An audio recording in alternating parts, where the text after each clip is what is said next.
I mean, everything was already shared with you in detail. Then again, the summary, the lessons objectives, what we're going to do today. Then again, I based this session on British system. I didn't know where I could find the Moroccan one. Then again, it's going to be very, very simplified. All of these, lessons or whatever, you've already had them with Simon. Then again, you had a number of assignments concerning AFL, concerning everything that has to do with AFL. It's going to be broken into two. So this is the first half, and then the next week or so we will have the second half.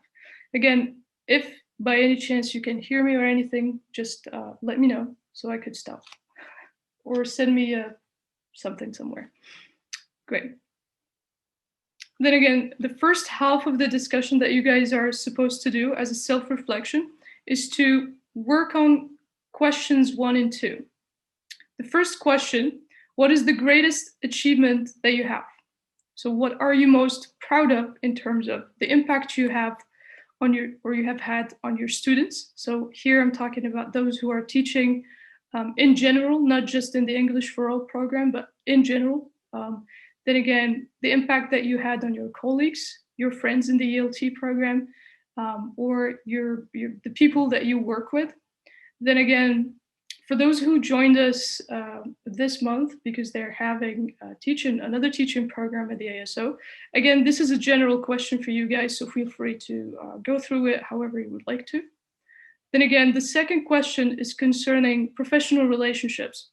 How well do you collaborate? So we are 16 in the ELT program. How well do you communicate with each other? Do you collaborate every now and then? What do you guys do? And then again, how could you improve? So if you are collaborating, how could you improve? If not, what should we do to better improve our collaborations? Then again, concerning collaboration, you're already working in teams when it comes to teaching. But aside from those teams, are you able to communicate with anybody else from, the rest of the program? Then again, let's take the 10 minutes. So Usama, if you could Yep. put the breakout rooms live, that'd be great. Okay, I'll go for it now. Perfect. So the questions are questions 1 and 2 from the email.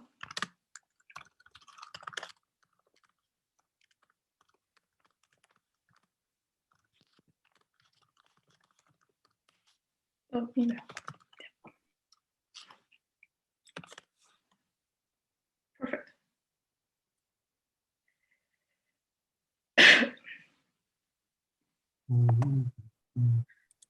Okay, so Usama, feel free to go to room 4, join your friends. Yep. Perfect. Thank you, Usama. Yeah, see you. See you.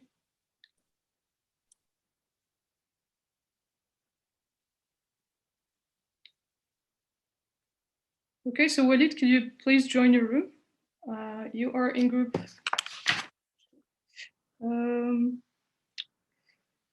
3? I guess it's group 2, 3. Okay, thank you. Yeah, 3.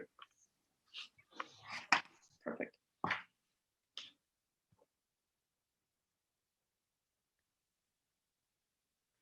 So okay, he's able to do that. Wonderful.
Okay, beautiful.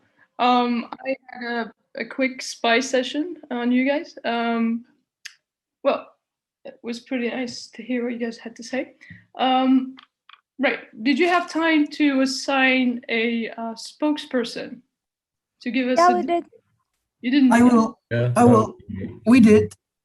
Yeah? Great. So for those who didn't, the coordinator can speak. For those who did, whomever is the spokesperson can go ahead. We start with, let's say, in a chronological order, I guess.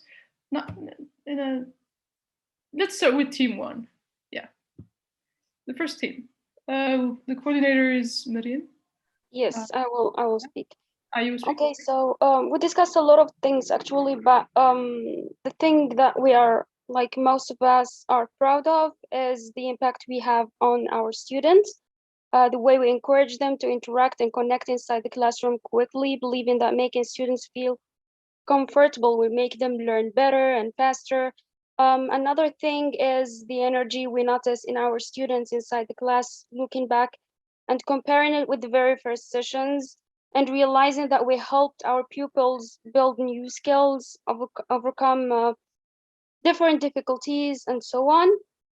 And another thing is like the thing that makes our day most of us is when we find out that the lesson was effective and successful. Also, there is development on the personal level. Some teachers could overcome stress problems, so they could become like more comfortable teaching. Another thing is realizing the importance of organization, especially after we started using lesson plans and so on. So most of us became more organized even in their own personal life. Concerning the second question about the professional relationships, most of us believe that as a team we developed a sense of a community, like especially when it comes to group work, we collaborate effectively, help each other, and to develop our knowledge, skills, especially when it comes to working in teams. However, especially in my case, the results could have been better if we had more face-to-face contact and so on. So this was the summary of the whole discussion. Beautiful, great stuff. Thank you, Mariam. Again, just a quick recap. So Mariam said that the group shared some common points. So the impact you guys had on the students was positive impact. Then again, your energy or the level of the energy for your students kept going up throughout the journey, which is great. Some of you, if not all of you, managed to overcome their stress and difficulties in talking maybe with people or being the center of attention in a classroom. And then again, you've worked on good organization and organizational skills. And then I would like to touch upon the final mark, Mariam, if that's all right. When you mentioned developing a sense of community, could you please elaborate on that? Yes, of course.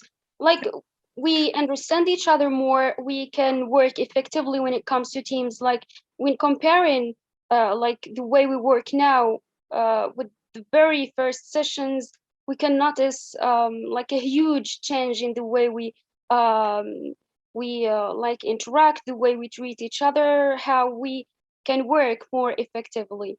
So I guess this is what we meant by it. Beautiful, great stuff. Thank you, Mariam. Thank you very much. Most welcome. Wonderful. Before we move to the second team, do you guys have any maybe any feedback or something that you would like to ask before we move ahead? 3, 2, okay, yes, Sarawat, yeah. It's not a feedback, but it's kind of, I've never considered that sense of community she just mentioned, but I'm very thankful she did because it made something click in my head, and she's very right. So thank you for doing that, Mariam. Beautiful. Wonderful, thank you, Rawat. All right, let's move ahead to the second team. Oh, Rawa again. Yeah. Who's the spokesperson? You said no one, so that's going to be you. We decided on Khalid. Oh, you did? Yes. Khalid, go ahead. All right. I have a really short-term memory, so if I miss something, you could add it after I talk, Rawa. Thank you. We talked about our collaboration with our colleagues and how can we deal with that. And we said that we will not collaborate unless we really have to, like there is something which is very important for us to collaborate on. And we also discussed our collaboration with our students, and it's the same thing. We should not interrupt our students, and as a classmate, we should always give them the field and give them the freedom of speech, things like that. And we talked about something else, which I forgot about. Yeah, collaboration. In summary, we should always try not to interrupt our students as much as possible, because that's a really important part of teaching.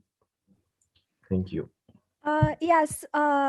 Also, for the first question, Khalid jumped to the second one right away. For the first question, we discussed the greatest achievements. So it was a mixture of being proud of the impact we have on our students, how well they improve within the classroom after a few sessions with us. And then we have Najla, who has never taught anything before. So she's trying to learn from us. And our general consensus was even after starting to teach, and even after teaching for years and gaining lots and lots of experience, you're never actually done learning, because there is something new every time. So that was it. Beautiful. Great stuff. Then again, I will touch upon the point of collaboration when you guys said that you wouldn't collaborate unless you have to. So speaking in a professional environment, for example, let's say you're put into teams intentionally, that's when you would collaborate.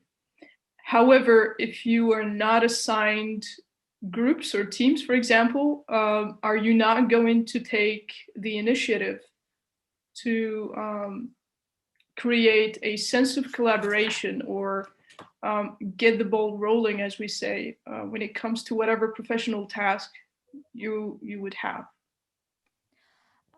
Not really, because personally, I think collaboration is not needed unless we are asked to. So if they give us a task and anyone does not ask us to collaborate, I guess it's sufficient for us to do it by ourselves. But I'm not saying it's the correct thing to do, because collaboration is very beneficial, and we should from time to time take the first step into it. Beautiful. Great. All right. Then again, let's hear from everyone else. What's your input on this remark, or on this note put ahead by Rawa, by actually Khalid, who's in Rawa's team? Would you guys collaborate even if you're not requested to, or is it something that you would do only when you are asked to do?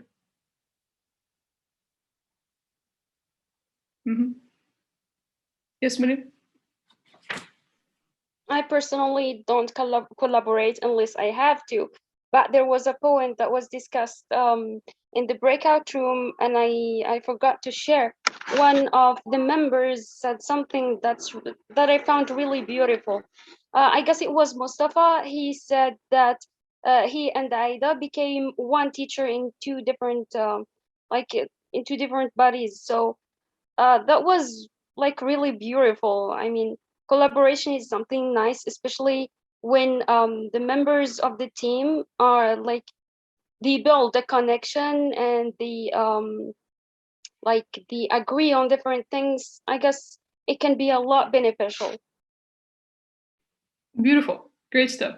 Then again, Mustafa, since when you became a poet? Sorry, Mustafa. It's when. All right, beautiful stuff. Yeah, thank you, Miriam. Yes, Rawa. Yeah. Just one thing. I agree with what Miriam said right now, but like from personal experience, and I guess both of you, Aisha and Miriam, agree. When we collaborate with someone, when we collaborated with people we did not know, and we had no prior contact with, you mostly do the work by yourself. So that's why I'm kind of wary of collaboration. But in this context, in this ELT program we have, again, the sense of community, collaboration will be way easier. But I don't think it will be as effective as it is now if we're collaborating with people who we do not know. Like we have examples, and you know what I'm talking about. Yes, Rawa. Yeah, perfect. Then again, I think I would reword what Rawa and Miriam are trying to put to the forefront here, is that there should be systematic collaboration, a collaboration that is based on certain objectives, a certain plan, in a certain context, with certain, let's say, directions, etc. Then again, I would agree that a collaboration that's just, coming out of nowhere without any proper planning or proper objectives, of course, someone would end up doing most of the work. And this is something that some of us, if not most of us, have gone through in our studies. If we go back to secondary school, to high school, even to college, when you work in group presentations, there's always that one person who does everything most of the time. Again, the reason why is because there is no systematic collaboration. There is no collaboration that's meaningful, that has an objective, and so forth. So yeah, I guess the reason why you guys have been able to collaborate a lot better during the program is because there is an objective, and you guys, not only the objective of the program, but you have individual objectives, and those impact massively not only your collaboration, but also your performance in the program. So everything is based on objectives. What's the bottom line from everything? Beautiful stuff, wonderful. So again, collaboration is always great. So try to take the lead.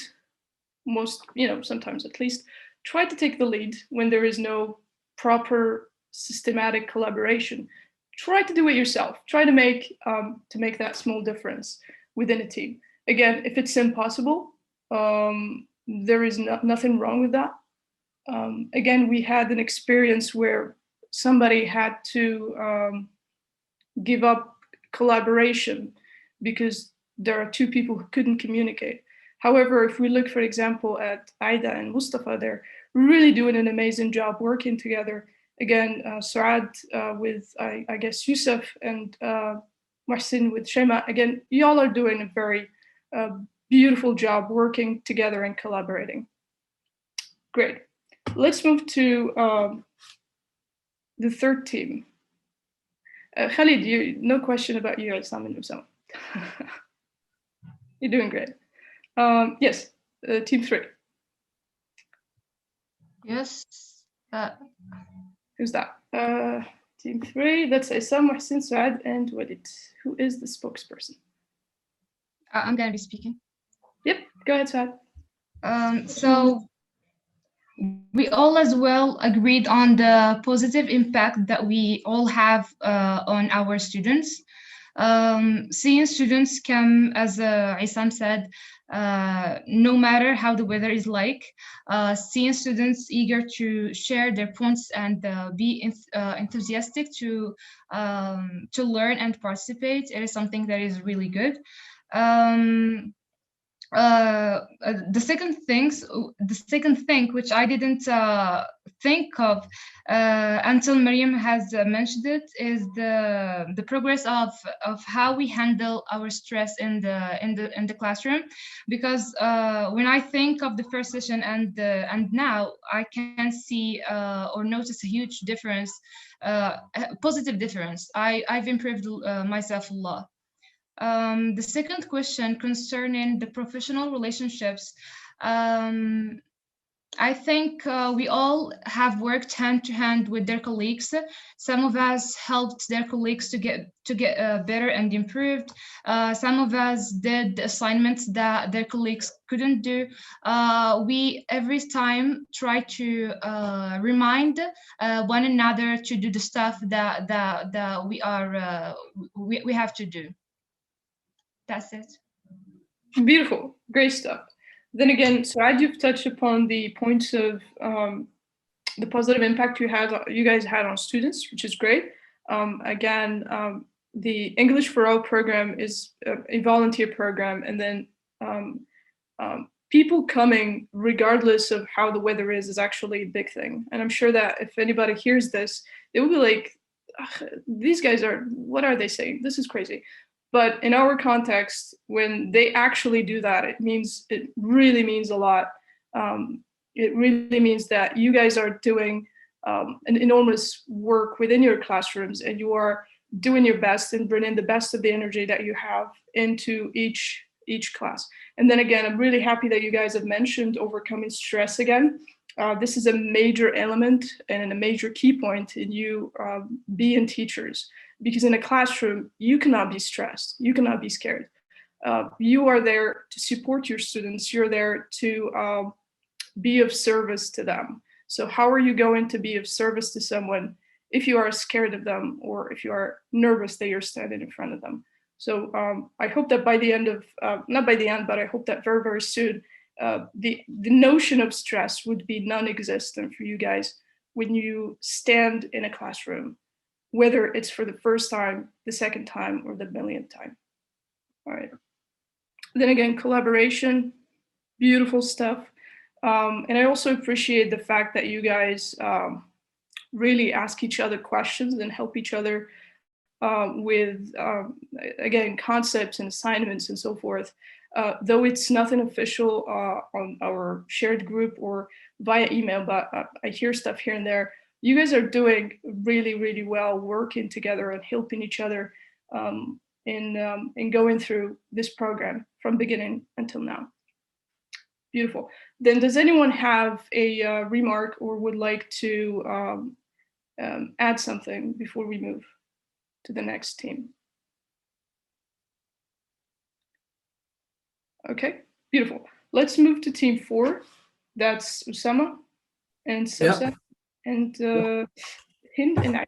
Yeah, go ahead. All right, so I will speak. So concerning the first question, which is what are you most proud of in terms of the impact you have had on students? Well, I must say that we all tend to analyze these impacts starting from the first class that we had until the last class that we had. So we all started really, really stressed. And, you know, the students were super shy, especially in my class with Isam and Khalil in the discussion class. So they were really, really, really shy to share their ideas with us. So we tend to help them to overcome all these obstacles. And as well as for Aida and Sosan and Hind. So they all had to face the same problems at the beginning, but they tried to encourage their students to overcome all those obstacles that were preventing them from, such, for example, participating during the class. So yeah, and we tried to analyze that until the last class that we had, and we all saw a tremendous change and how the students went from being really, really shy to participating in class and sharing their ideas and, you know, doing their homeworks, and everything is going perfect now. And yes, in terms of collaborating with the others, I must say that we have here like 2 examples, as me and my colleague Aida agreed on. So in my case, I tend to be flexible with everyone, so I can collaborate with everyone like easily.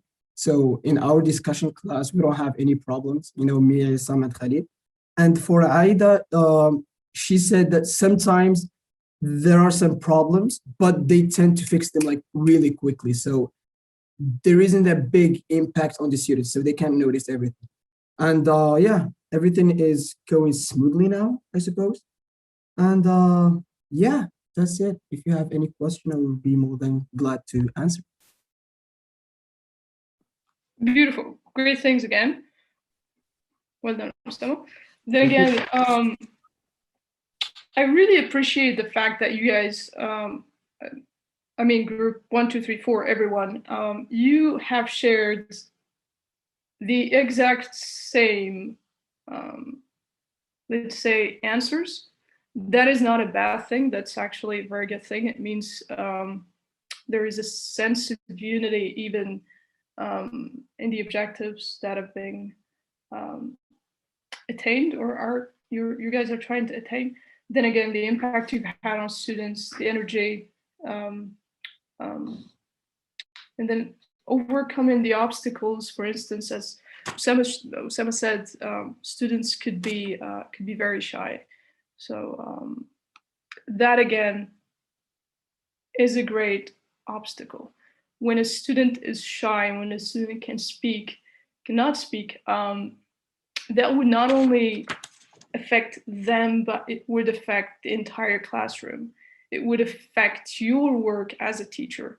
So the first obstacle that you need to get rid of from the first class is student shyness. The students need to know that they're welcome, they can speak freely. That will really enrich your classes beyond what you can imagine. You have no idea about the great things that the students would actually say. And then again, in my classes, there are times where I hear students saying things which people took years to write about in research books, while for students, it just comes naturally for them. And then they just out of nowhere start saying all of these interesting ideas. When you tell them, have you read about that somewhere? And they're like, you know, they have no idea where they've read about it or where they've heard about it. Students are naturally smart, at least most of them are. So encourage them, really. You will be surprised by how wonderful your classes are going to be when students are able to engage with you overall. Yes, Osama, what's up? Oh, yeah, I just want to add to this point, especially in the discussion class, if the students don't participate because of their shyness, I mean, the class tend to be really silent, so we can't do anything about it. And yeah, me and Isam, we were trying to encourage them to speak, even in sometimes Arabic or French, just during the first sessions. But after that, everything started to go and take another path, which was really, really great. Perfect, wonderful. It's really great to hear that. But again, as you said, only in the beginning, but don't make Arabic and French a habit. Oh, no, not now. No, Don't, please. no. All right, beautiful. Then again, concerning the second question, professional relationships, how well do you collaborate? How could you improve? Then again, most of you mentioned that you guys have developed a sense of community, and I'm really, really happy to hear that. And I'm really happy to hear that you guys are consider each other a community and a team. That's really wonderful.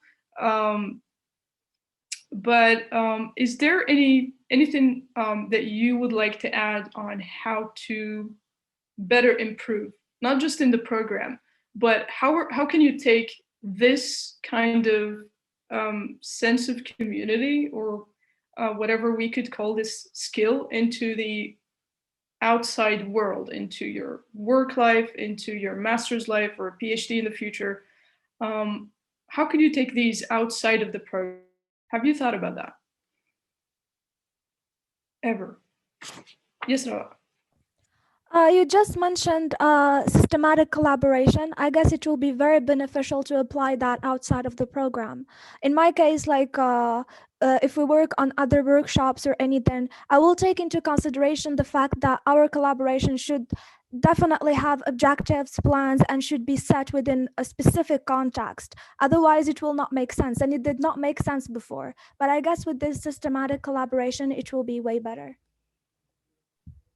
Beautiful, wonderful. It's great to hear that. Again, whenever you're planning objectives, make them smart. Again, we've had this with Mr. Simon in the first, in the first training, which was post the interview phase. And then you guys worked on smart objectives. And then I know that Usama, Walid, and Mustafa and Hassan are also working on these in a separate training.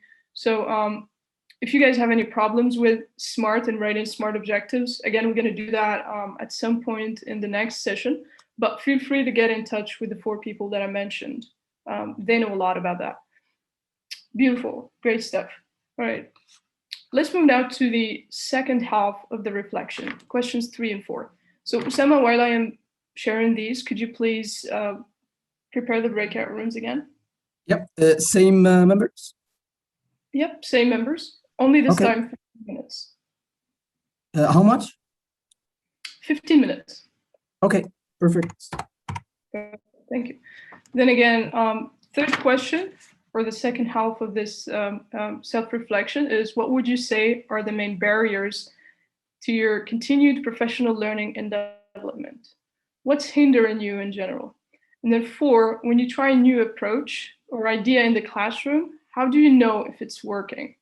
So for instance, if we take AFL into consideration, how do you know that it's actually working in your class? If you implement the communicative approach, for example, how do you know that it's actually effective? Right? Then again, if you're not applying any approach, but you are rather applying a concept or an individual idea that you have, an objective that you have, how is it, or how could you see that it's actually working in the actual classroom, right? So again, we go to the same teams.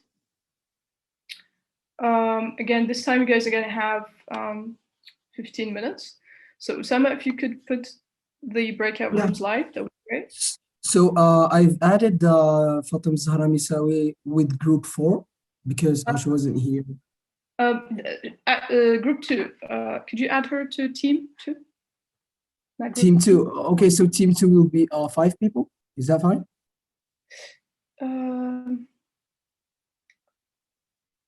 Because generally, I would like you guys to stay or to. Okay, so keep it in group 4. Keep her in group 4. No problem. Sorry. Okay. Great. Right. No worries. And should we go? Yep. Go ahead. Okay. Thank you, Usama. Welcome. All right, so feel free to join your breakout rooms. Yep. Bring me some good ideas. Sorry for that.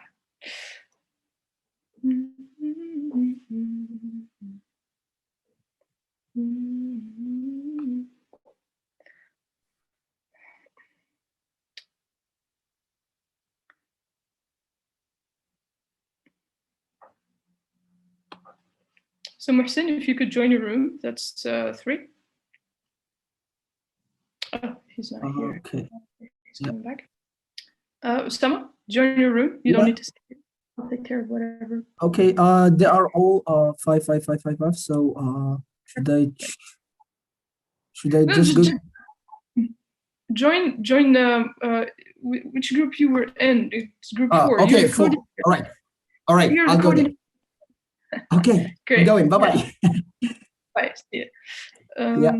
Mohsin, you there? Yes. I couldn't find my my group. Okay. So you are in group 3. Did you receive an invitation? Yeah. So just join group 3. Okay. I think I had connection problems or something. It's all right. It's happening. It's happening to me as well. Not a big problem. Yeah.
Okay, beautiful. Is everyone back? Yeah. I suppose so, yes. Great, perfect. So just like we did last time, we go through both questions, but again, I just need you guys to share a synthesis. So we started with group 1. Let's start with group 4 this time. Yeah, so team 4. Okay. All right. So concerning the first question, what would you say are the main barriers to your continued professional learning and development? So we had a lot of answers concerning this question, and I will start with time. Since Aida said she can't try everything that she wants during the class, and especially when preparing for the class. And as well as 2 hours is not enough, and she should be strict and engaged to the book. So that's a little bit hard for her to do all the things that she wants. And for Fatima Zahra, she said she can't control the class since she's teaching kids/teens class. The students tend to be energetic a lot, and they want to talk a lot, especially sharing their stories. So sometimes the class tend to go out of control, and this tend to be a problem. And yes, for me, I guess that would be a little bit controversial, but I guess the only barrier that I face is myself. Since the last class that we had, I forgot the name of the professor when he taught us about the ALC, the experiential learning cycle. So we have everything regarding the theory. So it's up to us to apply what we learn. And if things tend to go wrong, if we tend to face a lot of obstacles, we just need to change and reflect and try new things. So this is, in my personal opinion, the only obstacle that I have. Should I move to the next question? Yes, please. Yeah, go. Yeah, okay. So regarding the second question, which is when you try a new approach or idea in the classroom, how do you know if it's working? We all agreed on feedbacks. Yeah, we can ask the students and see whether what we tried is really working or not. And yes, the others try to come up with many things to whether how to know if the idea is working or not. And yeah, feedbacks, we all agreed on like asking students and see if the class is going well, if everything is perfect, or whether should we change something. So we rely on the students a lot. And for example, Fatima Zara said we can ask them questions and try to ask them to answer them privately, like on a sheet, and to see what are the things that are working and things that aren't working in the classroom. And yeah, that's it. That's it, I guess. Beautiful, great stuff. Yeah. Thank you, Sama. You're welcome. Then again, you touched upon a few points. You mentioned time constraints. Again, well, when you make a lesson plan, you are making a scenario for your class. This is how it's going to go, and this is the time that I'm going to use. This is how much time I'm going to need for this activity. This is how much time I'm going to need for the feedback or whatever. But then again, a classroom is a real life environment with actual people inside. So it is very much close to impossible to think that you could time everything that you're doing in a classroom. Because again, it's great to be organized to the minute, to the second, but it is great that you would be able to assess your classroom to assess your students well enough to know that with this particular activity, it's okay for me to go overboard. It's okay for me to go over the time because my students are learning something and are actually going to take so much from it. So I do not need to abide by the time to the second. But then again, there are certain, if we're talking grammar, if we're talking writing skills, or if we're talking whatever has to do with rules, then you will not have a time constraint if you plan and if you have a well-drafted lesson plan. However, when it comes to creative writing, when it comes to discussion, when it comes to topics or controversial or topics that your students might have opinions on and might be able to talk about, then again, why not go overboard? Why not go over time? It's not a problem. Again, this is going to help them with their fluency and their ability to speak, with their public speaking, with their engagement with the group or with the team or with the class. So then again, always look at the good side of things. Treat your classroom as, how can I say, a classroom is full of people. So treat them like that. You don't need to respect a lesson plan to the second. Then again, I think Usama mentioned that I think Aida has a problem with controlling the class, especially with teens and kids. Aida, you don't need to. It's Fatem Zahra, sorry. Fatem Zahra. Sorry. Yeah. Cool. So, Fatem Zahra, you don't need to control your class 100%. If it's a 50-50, especially with teens and kids, because that's how they learn, they have a lot of energy. And then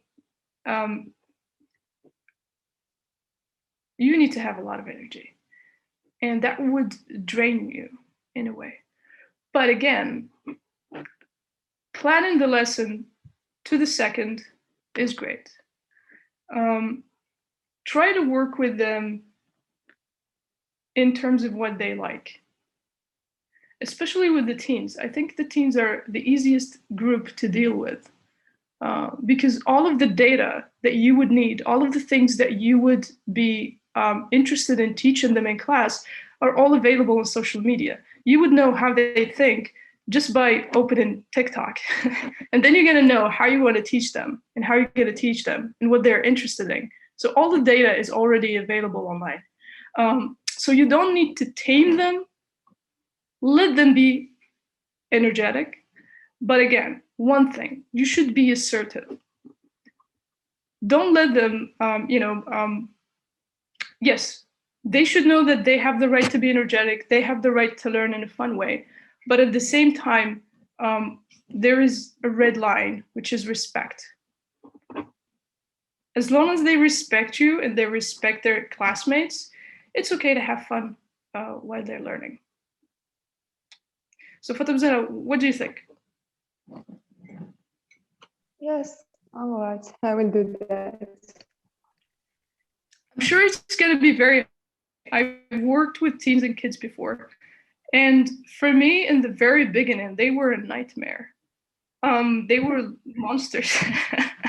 I was really just out of my mind. I would go home and I'm like, I want to quit. I can't do this anymore. But when I started understanding how they think, it actually got a lot easier. And some of them, it's been 6 years and we're friends now. They grew up enough. They're not minors anymore, so we're friends. Really, just, I know in the beginning it's really, really hard. But with the time, when you understand how your students think, especially with the age groups of kids and teens, it's going to get a lot easier. Trust me with that one. Yes, Aida, you raised your hand. Yeah. I just want to say that I totally agree with you when it comes to, the time thing. I just remember my last session of teaching. Well, I was supposed to do the present simple tense, the grammar. So I choose to do it with the talking about the daily students' daily routine. But the discussion went really, it took really long time. But I was really happy to see my students becoming really brave and talking. So I couldn't just stop them from talking. Beautiful. Great, Aida. Exactly. That's exactly what you should do when your students are so involved into something and so passionate about it, and they're actually talking and working on their fluency. Please let them do that. The grammar lesson can wait until next time. If it cannot wait, just give it to them as a homework. Flip your classroom. I'm not sure if you guys are familiar with flipped learning, but flipped learning is about taking instructions home and bringing actual learning to the classroom. So the things that we normally give our students to do as a homework, they would actually do them at home. And the things that we expect them to do at their homes would actually happen in a classroom. So when you feel stuck, just use flipped learning. When you feel stuck, use blended learning, hybrid learning. You could use blended learning by recording a 10-minute video and then, just give the lesson to them. They could do it at home, but never stop them when they are when they're really passionate and actually speaking and letting go in the class. That's a really great thing. All right, and I'm looking forward to hear from Fatim Zahra again in maybe after a couple of sessions with your students. I hope I'm going to receive some good feedback. Then again, feel free to get in touch and we could work on that together. All right. Yes, I will do my best. Beautiful, wonderful. And then again, Usama also mentioned the point of feedback. So you guys are using direct feedback from students, and also I think one of you or some of you are using questionnaires. That's very good. Very, very cool. Then again, what is the general feedback that you've had from your students so far? And Usama or anyone in Team 4 could answer. Yeah. Yeah, I mean, concerning the feedbacks, we don't receive that much feedbacks on our discussion class, but we always tend to ask them about the topic that they want to talk about. So we try to be flexible with everyone and ask them what they want to talk about so that they will feel more at ease and just share their opinion without being afraid. Beautiful. Great things. Great stuff. All right. Anyone would like to add any comments or a question before we move to Team 3? Yes, Aysam. Yeah, just to correct the point that Usama said, I think he's forgetting from overeating at Iftar, but we do get feedback when it comes to discussion class. Oh, Don't you remember all the times? Don't you remember all the times that they come and they beg for the topic to be changed? How it's just boring, how they need something more challenging. And I think that's feedback in comparison to the first sessions where they took any topics we choose. Now they feel like they're more at ease. They can be upfront with us. They can give hard topics and they even say, I have no clue about this topic, but I'll do the research and I'll debate you next time. Oh yeah, I agree. Sorry, just eating a lot of I agree things as well. really affected me. Yeah. That's it. Yeah. Usama, what you did there is just don't be a yes person. I mean, I said, yes, we do ask them for what they want to talk about. And I think that's the same thing as what you said, Aicha, or am I wrong? After like the third session, if you remember, after I think it was modern evolution, we hadn't chose the topic. We didn't even have to ask them which topic they choose. It was fasting. It was after that working out, and they were forcing the topic on us. It wasn't the other way. That thing, yeah. Yeah, sure. I agree. Yeah. Beautiful. So again, Osama and Isam, there is no right answer and there is no wrong answer. What you guys said, both of you is right. Speaking from Isam's perspective, it's more about students being able to communicate with you guys. And then from Osama's perspective is more of the student giving you feedback about how you're teaching. So looking at it from both sides again, you guys are doing a great job. But it would be great if you receive feedback about how you are teaching as well. Since I guess you're really happy with your group and I receive a lot of really good feedback from you guys about them, try to maybe draft a questionnaire at some point and or maybe have a discussion with a student or so and try to get their feedback about your teaching, about your techniques, how you're working in the classroom. I guess that will be pretty interesting at some point. Yes, Isam. Would you consider them commenting on us being too lenient with people that are wrong? Feedback? Too lenient with people that are wrong. Because sometimes we do have discussions like, Usama would remember this. We had this discussion proposed about modern medicine in comparison to herbs and that kind of things. And the people who offered that were wholeheartedly debating against facts and research by saying that my grandma drank herbs and she got cured from terminal cancer. And we got so much feedback after that telling us why we didn't stop those people. But the purpose of the class was for them to participate. So even though they were wrong, we just wanted them to speak. So I would consider that as feedback. Yeah, sort of feedback, but then again, you guys are meeting the objective of the class, which is fluency, which is encouraging kids or encouraging your students to speak. So that's the main objective of the discussion class. Again, if they're able to support their point of view, let them. I discuss topics with my students, and I really do not care whether they're wrong or right.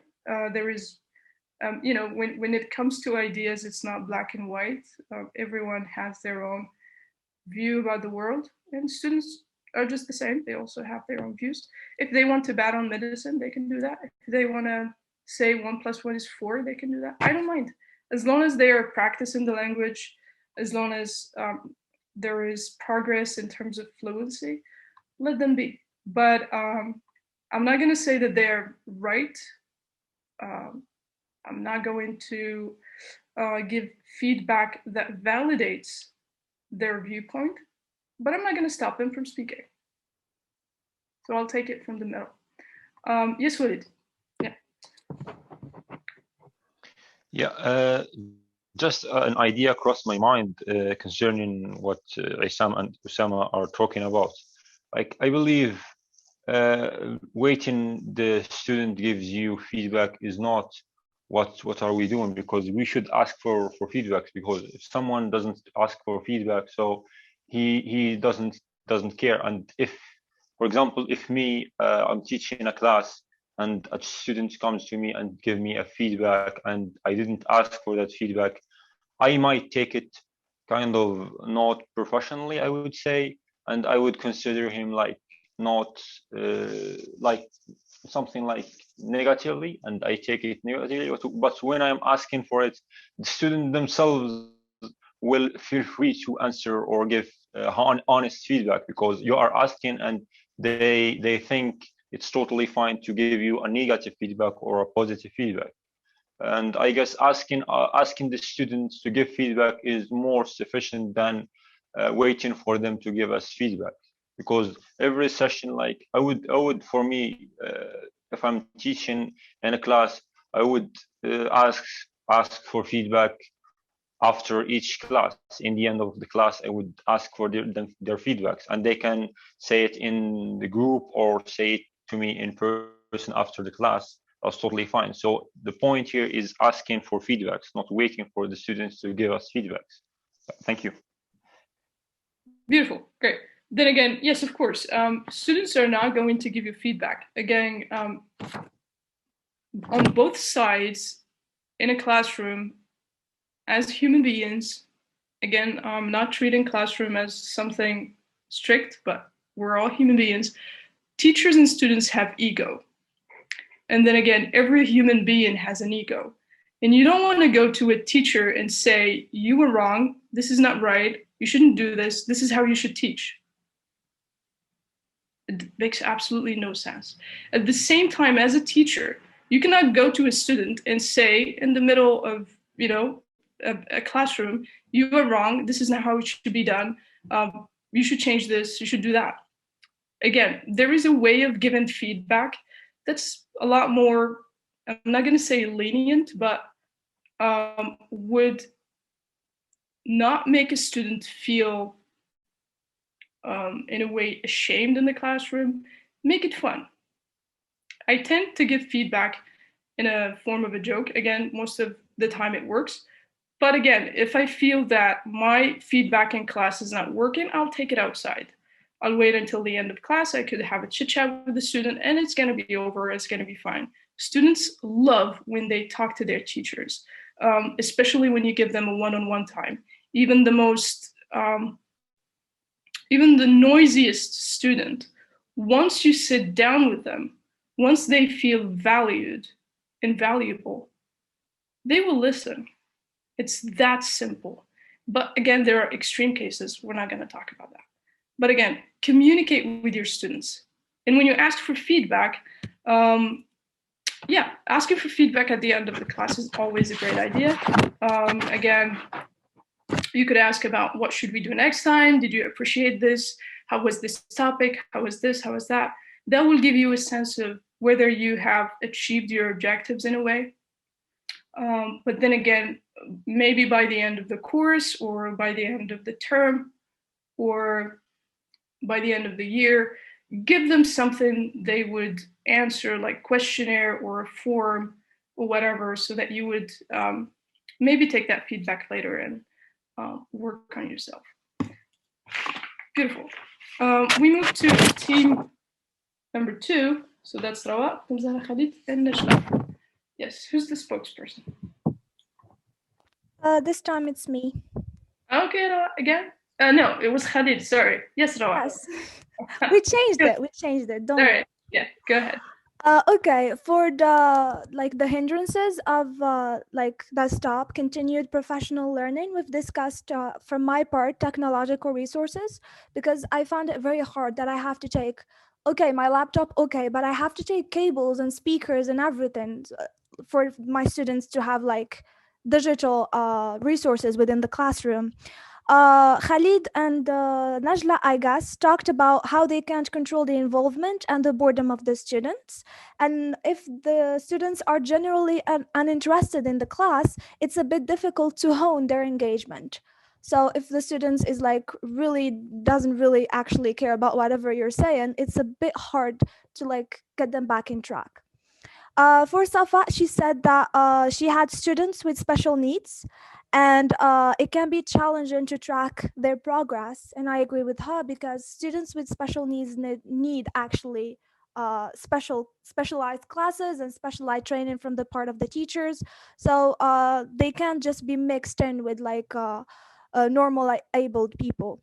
For the last question, for the measuring of success, we measured the success, and we agreed on this by assessing students' responses, involvement, and interest in the course. So I guess it's the same a little bit as what Usama just said. And the previous one, who was that? I forgot who talked right after me, before me, sorry. Anyway, the 2 students who spoke before me, we agree with them, and we add involvement and interest in the course. So yeah, that's it. Beautiful. Great stuff again. Then as Rawa mentioned, a classroom can be very challenging when you need to bring digital resources. So yeah, this is a challenge that you guys are going to face in your classrooms for sure. Teaching in the American space is a heaven. Don't get used to it. I always say that. Don't get used to teaching at the American space, because actual classrooms do not have what you guys have in those classrooms, right? But yeah, doing it And that way, using digital resources is wonderful. It helps you guys a lot. However, when you go into whatever you're going to work in the future, try to work on your classroom before anything. Get in touch with your directors. Get in touch with the people in charge at your school. Try to get equipment first before doing anything. That's if you like to work with digital resources. Again, if you don't like to use them, then you're not going to have any problem. Then mentioning students' motivation. Student motivation is a big question in language learning in general, and in learning any other subject in general. So there is no way around student motivation, and there is no direct solution to that. So it's up to you and to the experience that you're going to attain as you teach. Then again, how are you going to assess? You said responses and their involvement in the class in general. That's excellent. Again, it's very good to assess the success of the class based on how students are engaging and how they're actually getting to share whatever they have with the rest of the class on whatever subject you're working on. Great stuff. We move to the final team. Yeah, team one. Yeah, I'm going to speak. Go ahead, Yusuf. Right. So concerning the barriers, Miriam have shared that she had a problem with distance, and sometimes she had problems with time constraints, and having no previous knowledge about the field that have created a kind of a barrier, but it's disappeared through the continuous development during the program. Mustafa have shared that applying what we have learned in ELT during the teaching time have made applying what we have learned during the ELT program. We had a problem in applying what we have learned during the ELT program in our teaching sessions, and having no idea how to apply this stuff in the classroom, but we get used to it through time. And also lack of teaching resources makes a problem as well. In my side, making the classroom a fun environment to learn felt like a barrier to me personally, but I always ask them if they didn't understand something. They can feel free to ask me, and I'll explain the target structure. And Shaima said that she had a problem with keeping the same teaching philosophy. She always kept asking herself if she needs to stick to the same thing or change it. And sometimes she forgets to use self-assessment, because students are used to the traditional way of teaching. They are not used to the icebreaker and stuff like that. Concerning the approach, when students engage in the activity, we know that the students, when students engage in the activity, we know that the used approach is working perfectly fine. And summative assessment at the end of the session will help us know if our approach worked well or not. Beautiful. Then again, using summative assessment, I like that. You mentioned that you had a problem in applying what you learned during the program in class. And then what caught me is when you said you got used to it. What do you mean? Sorry, can you repeat again? Yeah, so you said you had a problem in applying what you learned. So you had a problem in implementing theory into practice, I'm gonna say. And then you said you got used to it. Do you mean by you got used to it that you're trying to implement, or you got used to it, it means that you're... No, we have learned to overcome this problem. That's what I mean. Exactly, yeah. That's right. All right. Phew. Wonderful. All right, so I misunderstood that part. Beautiful. So you've learned to overcome. I have put the notes. I couldn't organize my ideas very well because I was reading through my notes, and yeah. Sorry. No, it's perfectly fine. It's okay. Then again, when you're applying what you learned in the program, it doesn't mean that you should implement everything 100%. Perfection is impossible. Then again, if you're able to implement a certain percentage that makes sense within your class, that would be just beautiful. Again, when we're dealing with assessment for learning, if you're able to implement the very basics of AFL, that's really just enough, because you're not going to teach just this year. You have your career ahead of you, and that could be years, that could be 20 years, 30 years, or 40 years. So do not limit yourself to the results that you are having right now, because the real results are never going to happen. You're going to receive the real results at the end of your career, and then that's really far. But for now, whatever you have is enough. Whatever you do is great. Teaching is a beautiful job. Don't make it a living hell for yourself. I know sometimes we tend to be very, very tough on ourselves, but do not forget, at the end of the day, you're a human. Your students are also humans. We're all just trying to live. You know, let's keep it simple. Let's just keep it very simple. Beautiful. Yes, I think you also mentioned lack of teaching resources. In what sense? Do you mean at this space or in general? Mustafa, could you answer this question, please? Yeah, what I meant here, it's about materials like tables and stuff. Yeah. Or just talk to the administration if it's just that. No I did several times. Okay, let's talk about that on Saturday. Awesome. Okay. All right, for sure. Yeah, thank you. All right, let's get that off the books. And then again, Shema had a problem with her teaching philosophy.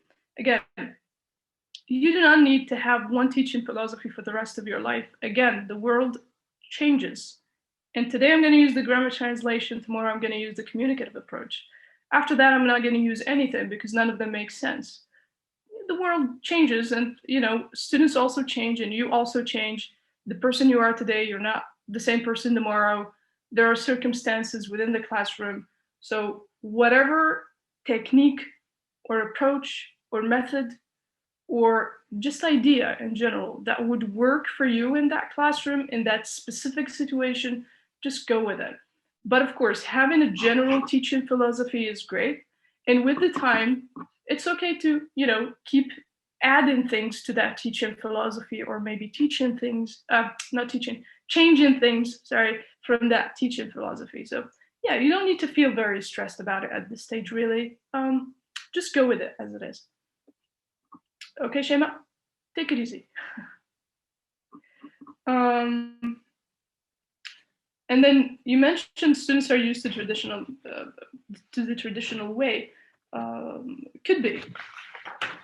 Yeah, could be. But again, learning in a fun environment is always great. But again, if something is not working, do not go overboard with it. Simply change it. If there is a certain culture that doesn't work, use another one, and so forth. So this is it's a learning journey. It's your chance to try as much as you can. Experiment. It's okay to be on pilot mode most of the time because you're learning, right? And even if you go and work at a school at some point, you're always going to be learning. Teaching is a learning journey. It doesn't end, right? Cool. This has been a very fruitful discussion, which has gone, as you can see, beyond the time scheduled. Yes, Aisam. Yes, what's up? I took out back my hand because you said the time schedule, because team 3 did not share their opinion yet. Really? Mm-hmm. I guess my retort to Usama's question was taken as me sharing our opinion. Oh no, I'm sorry. Yes, Aisam, I'm really sorry. Yes, go ahead, please. Yeah, thank you. Thank you for mentioning that. Walid, if you don't mind. Yep. Yeah, sure. Thank you, Aisam. Yeah, concerning, I won't be repeating, since we don't have much time, I won't be repeating the points my colleagues already talked about. So like feedbacks. So I will remove it. Yeah, concerning the hardships Suad faces is procrastination. Like she has problems finishing her task before coming to the class, and she asked us to give her a solution, and Isam answered that there is no right answer because she has different experience, and the best solution for her is just to keep trying, and through the teaching process she will find a solution by her own. Yeah, concerning Muhsin,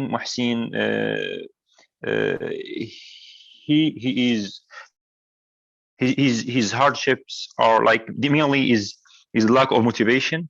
Sometimes like he finds it really difficult to get his students motivated and engage them at the class. And yeah, and actually Isam asked him about what are the best solution he might think of, and Muhsin answered that making the environment much more engaging and familiar and make them feel that they are at home is the best answer. And I believe he elaborated on reading more and learning and developing his skills. Concerning yeah, sorry, working. Yeah, and for my point concerning the discussion, it was about the motivation, like, and I suggest that if the teacher is mainly doing the job just to get the salary, he is not motivated to do the teaching, to do the work. So he's just doing it for survival, which doesn't serve the students anyway, because he will just give them lessons to pass the time. And that's why I believe the ELT experience is something special, because we are not getting paid. That's why we are doing it for the sake of developing ourselves first, and for the sake of making a change and improving our community and the students especially. Yeah, concerning the approaches and using a new approach in our teaching, Muhsin suggested that to know or to measure our success when we use a new material or a new approach, it's by noticing their participation and measuring their performance. That's for Muhsin, that's the way he measures if a new thing he uses is succeeded or not. And for Suad, she agrees with him, and she elaborates on, and I'm quoting now. She said that your students are your mirror. So like if you are doing good and the approach is working successfully, the student will participate and will be engaged in the learning process. Yeah. Yeah, and I would claim that for teaching, like I would say teaching or using a new approach in general, like adapting to a new thing is essential, because as Mr. Simon said, learning comes with discomfort, comes with pain. So if you are not having pain and you are not uncomfortable, that means you are not learning very well, that you are not doing a progress. And yeah, it's essential to try new things and experience new things, because it helps us learn and develop ourselves more. Because if we are not challenging ourselves, we are not getting any inputs, any new informations, and that means we are not learning. And actually, Isam suggests that we might list some approaches to be practical. He suggested that we might suggest some approaches that we already used. And for Isam, he used reflection approach or eclectic, reflection method. And for Suad, she used eclectic approach, and unfortunately we didn't have time for hearing from Muhsin and me. So yeah, that's it. Thank you for listening. Perfect. Thank you very much. All right, again, putting things into context, I really like that. And again, with using or with stated names of approaches and so forth. That's a really good thing. Beautiful.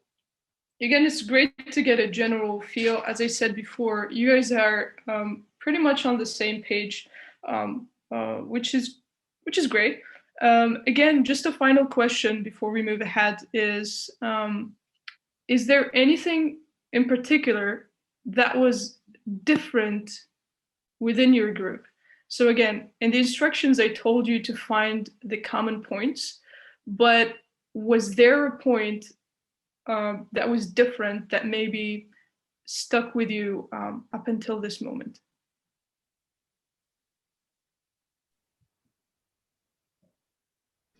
Sorry, Aisha, are you asking us or all the groups? No, all the group, everyone, yeah.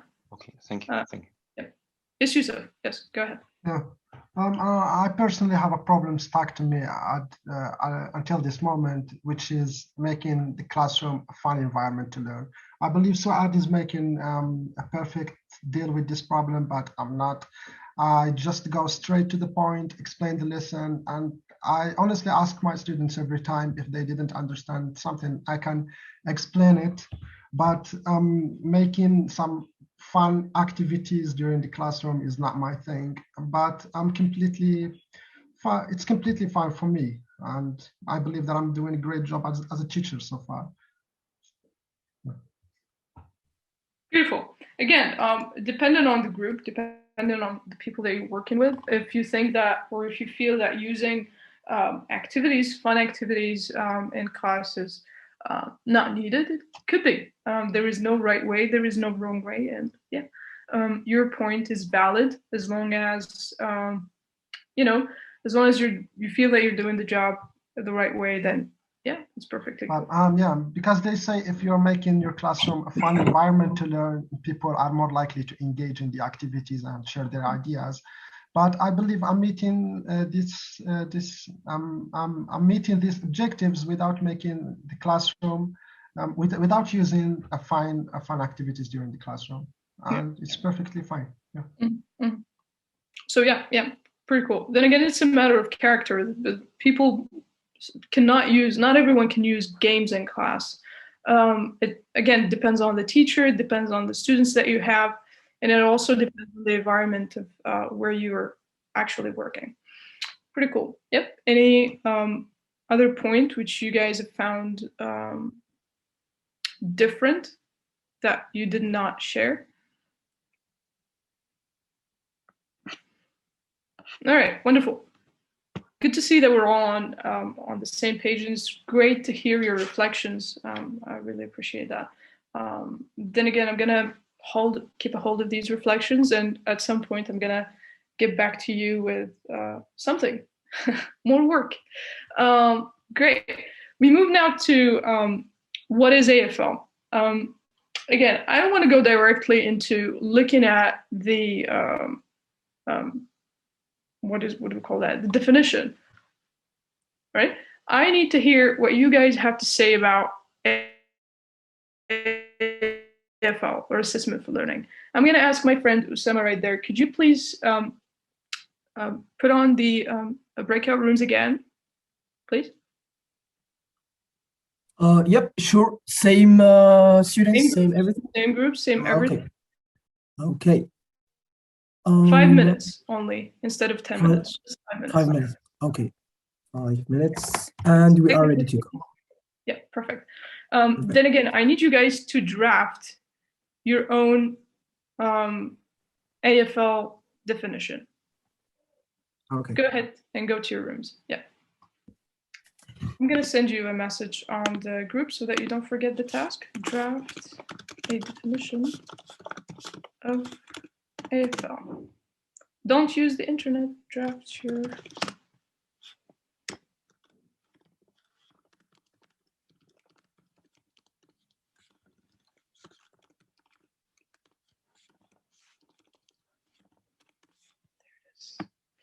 Yes, Sama, feel free to join your class. Misawi as well. Mohsin, yes, Mohsin, join your class or your room, breakout room. You're in room 3.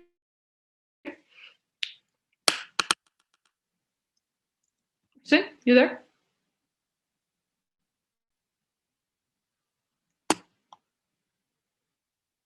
No, he's okay.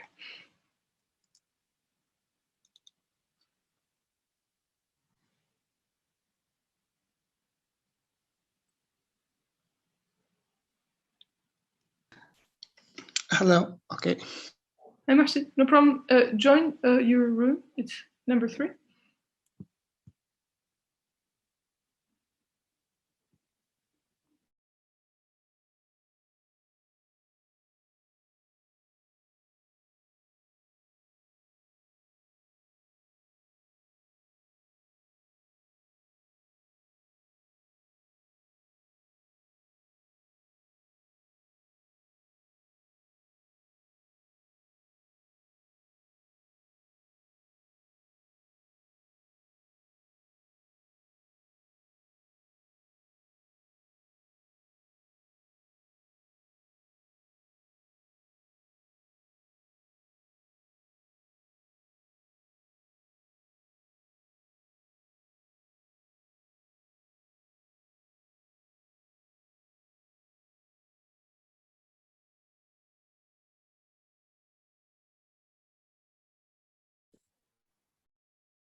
I believe we didn't have enough time to share all of our notes. I mean, yeah, we just tried to make it really quick, you know. Yeah, but no, it's assessment is obvious. We all have the same Yeah. idea.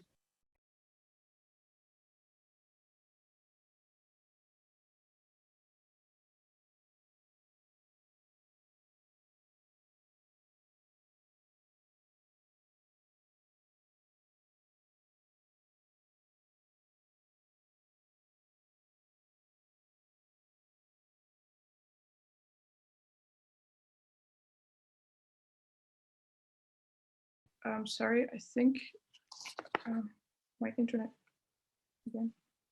We can hear you now. Yeah, it's perfect. Perfect. Yeah. So I said you don't need anything from the internet. I just wanted to know what you guys have in your mind, you know, whatever is still stuck from the very first session up until now about AFL. Then again, we start with group 1 so that I won't forget. So 1, 2, 3, 4. Yeah, the first group with Maryam. What is your definition of AFL in the group?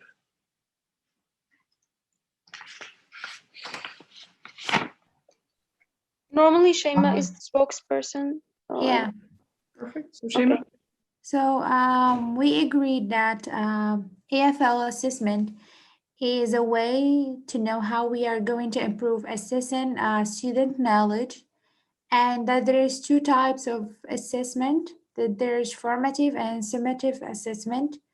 The first one happens during the teaching time, and the second one happens at the end of the classroom or at the end of the term. It could be an evaluation too.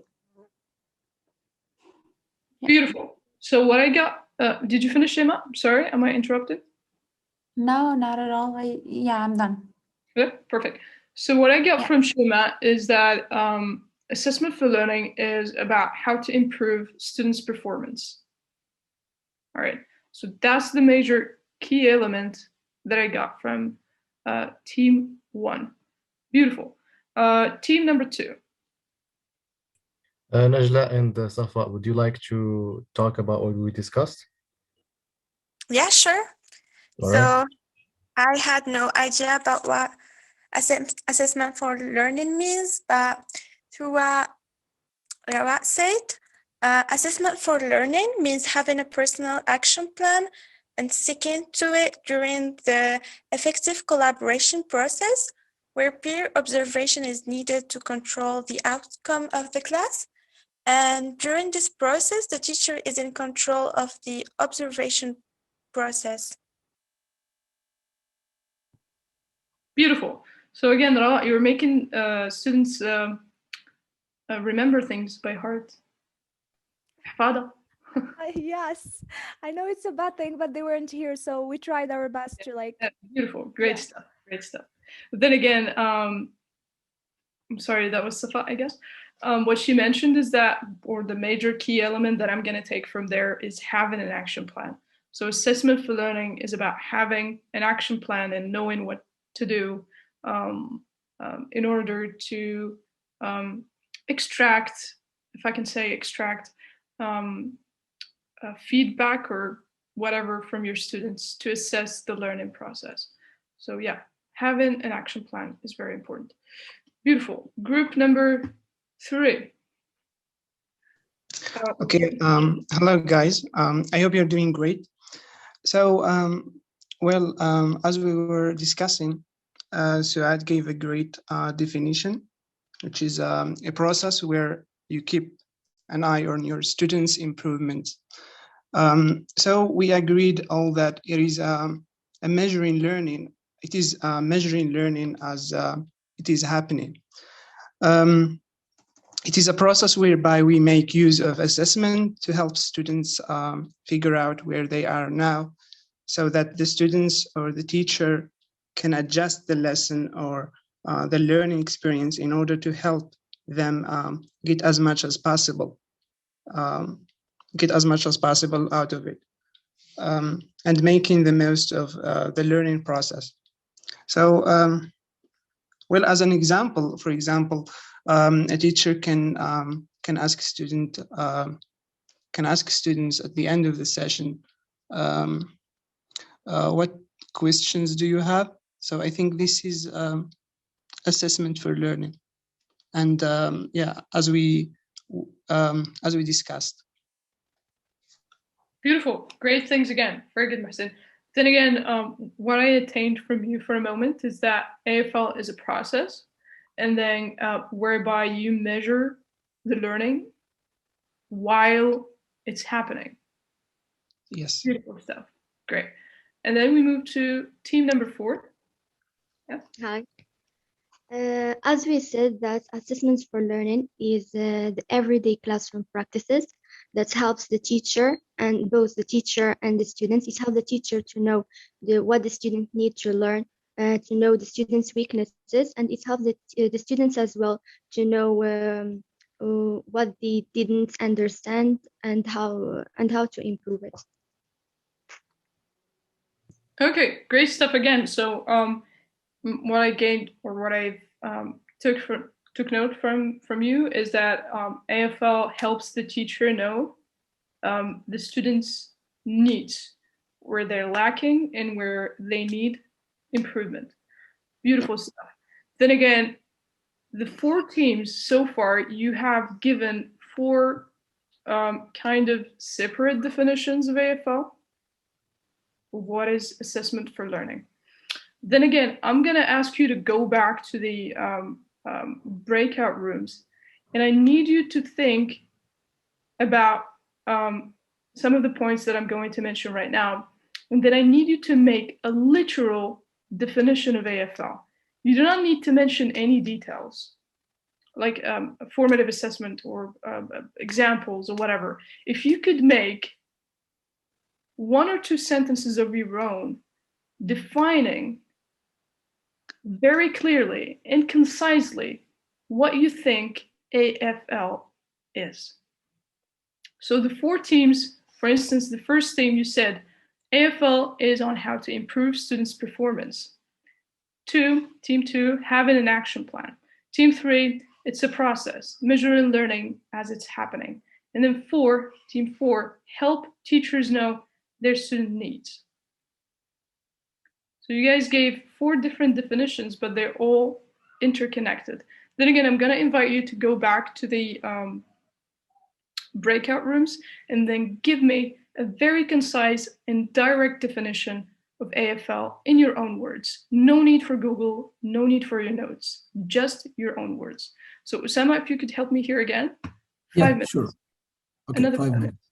Yeah. Okay, done. Great. Thank you, Sam. Welcome.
So Muhsin, you can join your breakout room.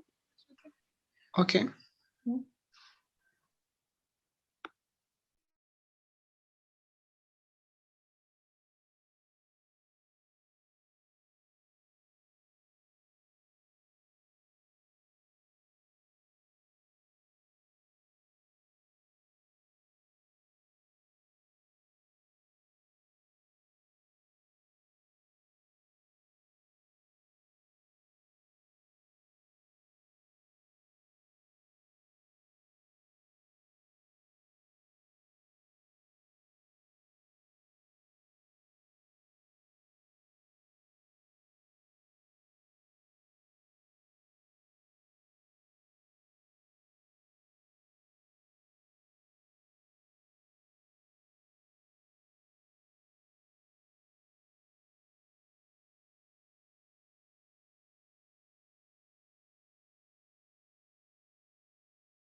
I don't know what is wrong. Okay.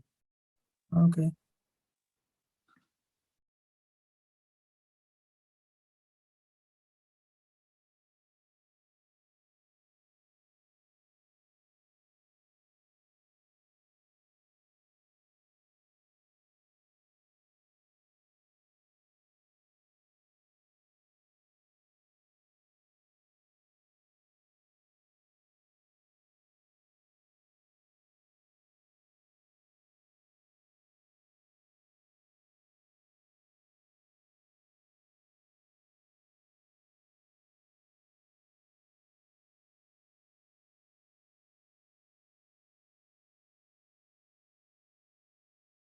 Right, so most of you are back.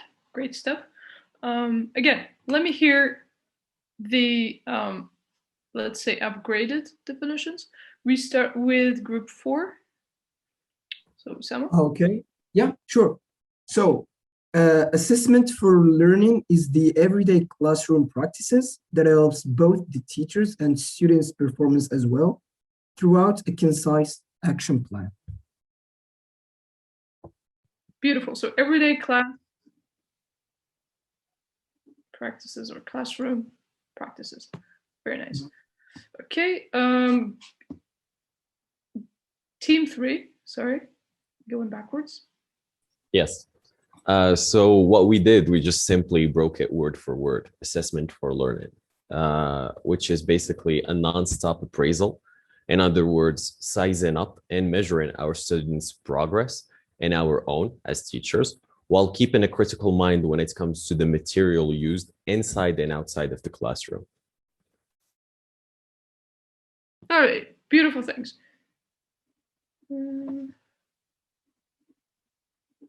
Okay, so again, measuring students' progress using a critical approach. Beautiful. All right, let's hear team number 2. Hi.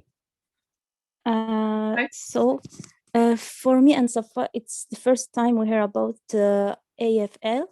So what Rawa said, it is it sharing learning intention and implementing an action plan that will be provide feedback for both self-assessment and peer assessment. Right, cool. So again, it's about the overall assessment throughout, let's say, the learning. Very nice. And then group 1 or team 1, yeah. Yeah.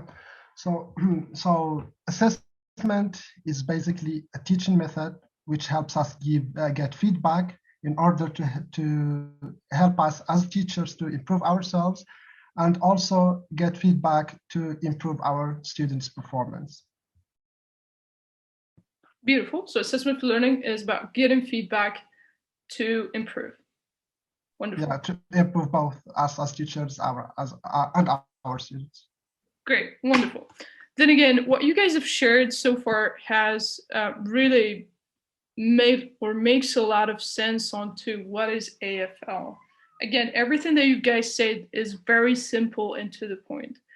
We're going to look at what professionals have defined AFL as, and then by the end, we're going to look back at your definitions, and we're going to make a linkage between the two, between the professional and between your definitions. So according to Cambridge, AFL is an approach to teaching and learning that is based on feedback that is then used to assess and improve students' performance.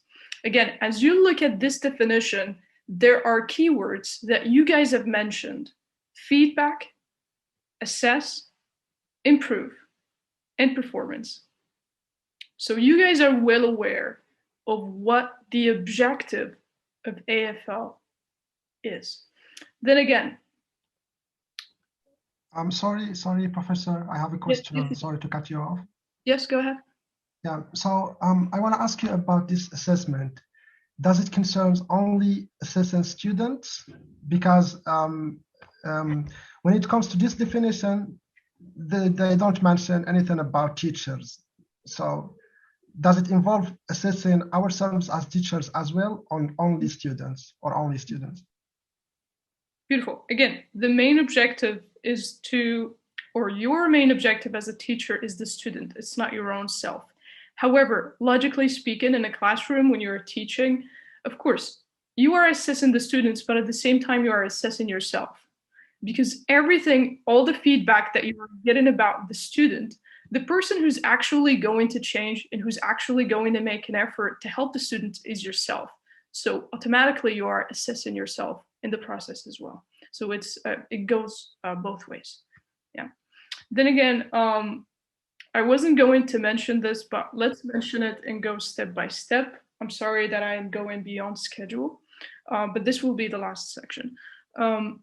I wanted to discuss something concerning AFL is an approach to teaching and learning.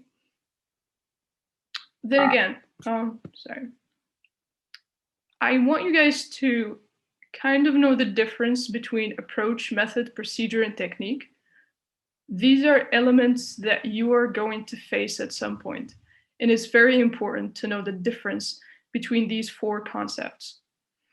Before I go ahead, is there anyone who's familiar with these four concepts and know what is the difference between them, or is able to just analyze the picture in front of you and would be able to let us know what the difference between them is?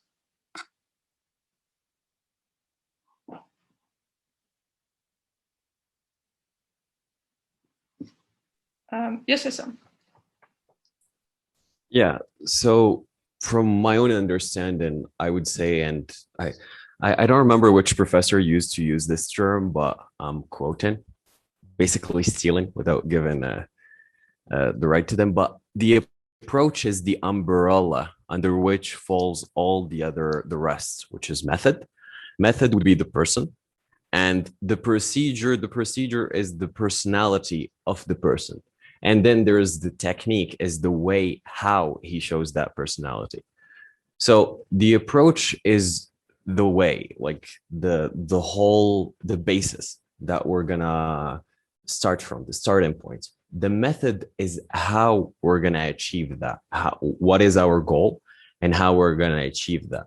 The procedure, now when it comes to methods, it might be different from one professor to another, but the procedure can be identical because the end goal is the same. The journey might not be the same, but the end goal is, which is achieving understanding when it comes to the students, to the topic they're being taught. And the technique is what differentiates from one person to the other. So it's the way we achieve and we get to our end point. That's about it. Perfect. I'm not going to say anything because Sam right now just explained the entire thing. Perfect. That's really great. Again, when you say approach is the umbrella term or the umbrella upon which everything else falls, again, this is a term everyone uses. So you're technically not not stealing anything. Nice, I'm not a thief. No, of course not. Yes, Shema. Shema has something to say. Yeah. Oh, most what I wanted to say was summarized by Aicha. Yeah. Perfect. Great minds think alike. I like that. Exactly. And then maybe someone else had their hand up. Yeah. Cool. Great. Then again, exactly what Aicha said. An approach is the umbrella under which everything else falls. Sorry. Again, if we go through what an approach is, let's ask a question. It's about what aspects of teaching and learning I need to draw on and focus on. So what aspects of teaching and learning do I need to draw on and focus on here? So it's the what aspects. Then again, as I go one step down, I would go through the purpose, the method. What is the purpose? What am I trying to achieve? So upon these questions, I am going to choose the method. What is my purpose? What am I trying to achieve? Once I have that, right, I would go with why this one? Why this specific method? Upon answering that question, I'm going to know my procedure. Right? Once I know my procedure, I'm going to ask myself a different question. What will this look like in practice? When I actually do something in class, how is it going to look? Here comes the technique. So again, I believe that unconsciously, most of you are doing these things in class already. You just don't know what the technical terms are, which is not the main objective again. The main objective of AFL is not knowing the technical terms. Again, these technical terms are very important for you guys because at some point you're going for a master's and you're going for an interview to get a job. So knowing the difference between these four is very important. Then again, feel free to jump in if you have any questions about these, but I hope that at least on the surface, they are somewhat clear. Yeah. So if you have any questions, just feel free to jump in or post them in the comment section. And then again, I So, sound Professor. Yes, Yusuf. Yeah. Please, I want to ask you a favor. Sometime later, could you please elaborate these concepts in a lesson plan, please? So, for example, you take a specific lesson and you show us like how to use this approach, method, procedure, and technique inside the lesson plan, so we can know exactly what do we mean by these terms. I understand you, but yeah. Then again, in a lesson plan, we don't generally talk about these four, because these four are very connected to your teaching philosophy. In your teaching philosophy, you have an approach, you have an umbrella that you use. Within that umbrella, and because you have a purpose and there is something you're trying to achieve, you have one specific method that you would like to use. Or maybe you have a salad of methods, you never know. But let's say you have one method, right? Once you have that method, you're gonna ask yourself the question, why am I using this method? How am I gonna use this method? Then you're gonna come with a specific procedure to go with it. And then again, once you do that, you're gonna come up with a technique. Again, I'm sure that if you are introduced to these for the first time, it might be a little hard to grasp them, but that's okay. I think you've already gone through these in the ELT course during your undergraduate studies, but don't worry. If you need extra help with these, I will try to find a very simple, maybe YouTube video or an article about these and send it to you guys. But what I just mentioned right now is just the surface. If you understand the surface, we can then go deeper onto these at some point. Yeah. Perfect. Thank you, sir. Great stuff. Yeah, you're welcome. Yeah. Beautiful. Then again, one of the main definitions of AFL, one of the big definitions, it's a definition that you guys have in the poster that I gave you on session 3 of Assessment for Learning, which we had at the American Space.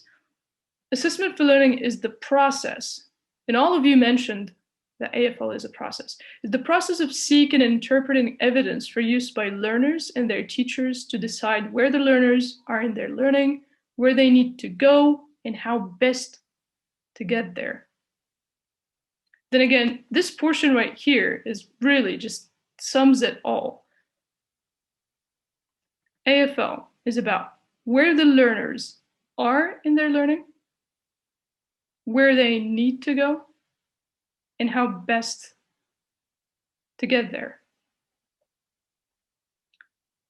Then again, I'll go back to your definitions, and then we compare your definitions with the ones that we've had a minute ago. You guys said that assessment for learning is about how to improve students' performance. So if we take that one, it's where the learners are in their learning. When you see where they are, you want to make their performance better. Again, it's about having an action plan. How are we going to get there? It's a process of measuring the learning, right? And then you said it helps the teachers know their students' needs, where they need to go. And then you've mentioned, again, it's an everyday class practice, which means it's a process. Measuring students' progress, again, it's a process. And then you said get feedback to improve. Right? So all of your definitions combined actually make a perfect definition of what AFL is. Again, I'm going to take some time, maybe tomorrow, and I'll try to draft something using your definitions because they're actually very accurate, very much to the point. And you have respected everything that took professionals years in order to draft this very definition that you are looking at, or you're looking at right now. It takes years to make a definition. And then you guys have done a really interesting job in simplifying what assessment for learning is. It's a process to improve our teaching as well as our students' learning. So the key word there is a process. Again, in AFL, everything is like a circle. Everything goes around. Yeah, you look at where the learners are now. You look at where they need to go, and then you find out how to get there. And then this circle is never ending. It's like we have in Arabic, Dawr al-Khalduniya, again, it never ends. Once you think it's done, it just starts all over again. It's nonstop. Something that you do in your class all the time in order to always have efficient and sufficient data to analyze your class and to be able to deliver your content or your classroom objectives in the best way possible. Yeah, but to sum it up and to stop it right here again, assessment for learning isn't just about definitions and approaches and methods and whatever. It's about what you actually do in your classroom. Yes, Yusuf, continuous assessment for eternity. Yeah, it's inferno, so deal with it. Cool. Yeah, then again, assessment for learning is just, it's not really, as we say in Arabic, it's not very much a friend of Lughat al-Khashab. So assessment for learning is actually about what's happening in the classroom and about what to actually do in the classroom. So yeah, this is, again, the main feel of assessment for learning. And you guys have really